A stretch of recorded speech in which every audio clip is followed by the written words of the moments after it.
When you reach about 100 quotes in your table, it is recommended to archive and switch to a new file. Here is how you will do this step-by-step process.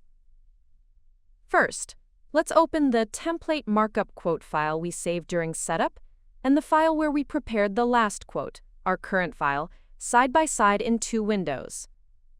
Let's rename our last working file with our first quote number to ensure file organization.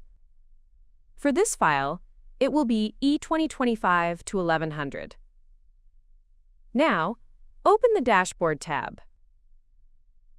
Let's check the filter box and the Include Archive boxes. Make sure other filters are empty. Sort the list of quotes in the table view by serial number from smallest to largest. Copy the cells from serial number up to the Prepared By section in the table. Now let's switch to the template file. From the top menu, use the File, Make a Copy option. Rename the new file to include the first quote number you will prepare. For example, if the last quote in our current file was 1199, the name of the new file will be E2025 to 1200. Go to the Setup tab in the new file.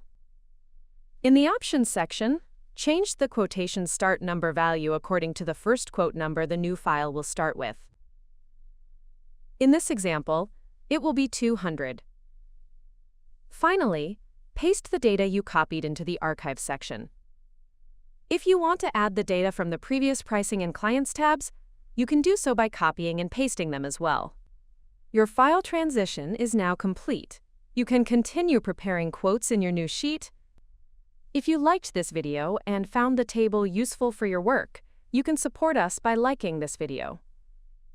Your support helps us create more useful tools like this, and it's invaluable for independent creators like us. Thank you.